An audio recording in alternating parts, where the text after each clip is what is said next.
Hey everyone! Today we're going to be making an earring and bracelet set. First, we're going to start off with our earrings.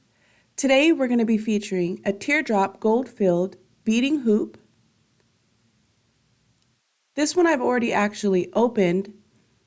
I straightened out the top. It makes it for an easier application of the bead.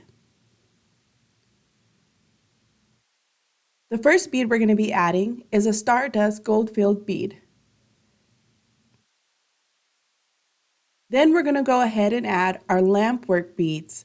These beads are beautiful. They're a light blue color with a beautiful tiny detail rose all on the inside. Each bead is different, giving it a unique character to both of your earrings. We're only going to be adding on 3 beads. It keeps for good balance on your piece. Now we're going to finish it off with our Stardust gold bead again. And ta-da! You are done with one earring.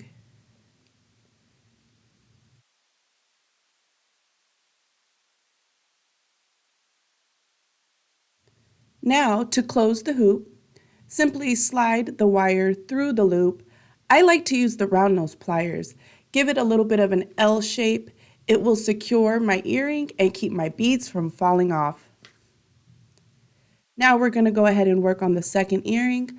These are really easy, fast earrings to make, but they are great for a simple day outfit or going out at night.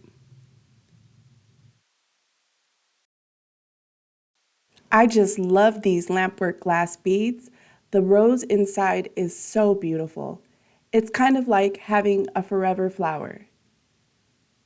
And don't mind my hands, guys. I just have a feisty cat at home. I'm okay.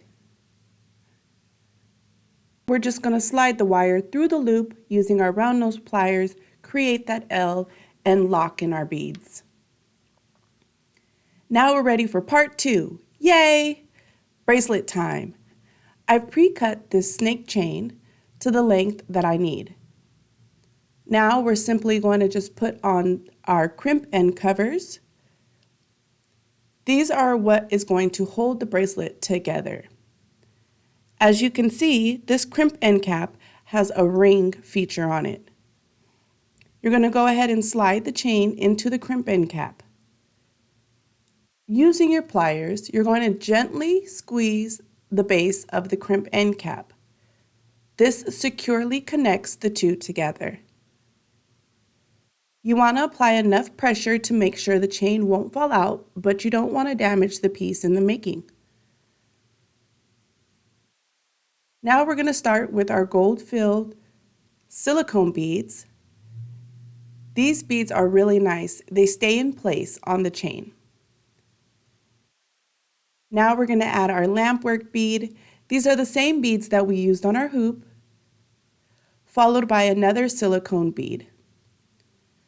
The 2 silicone beads placed on the outside of the lampwork bead will keep those beads secure and steady on that part of the chain.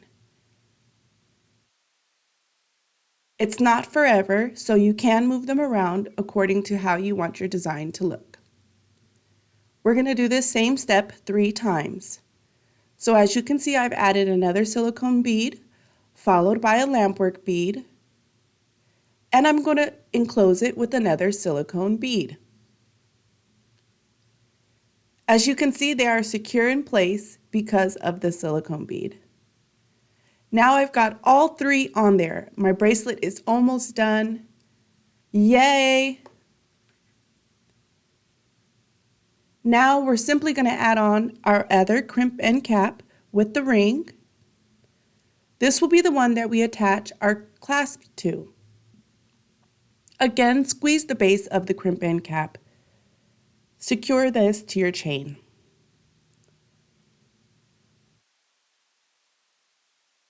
Sometimes you've got to apply a little bit more pressure, but again, just don't over bend or manipulate it. You don't want it to get bent. Now I'm going to open up the base of my spring ring clasp.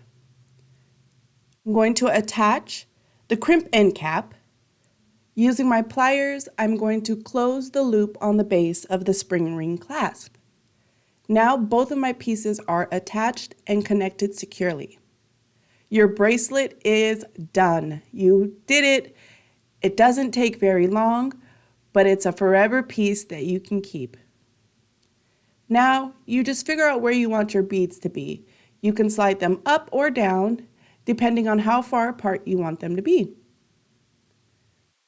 Today I'm going for more of a uniform look, so I've spaced them out a little bit. Now we have finished our Abbey Rose earrings and bracelet set. Thank you guys so much for watching. Hope to see you soon.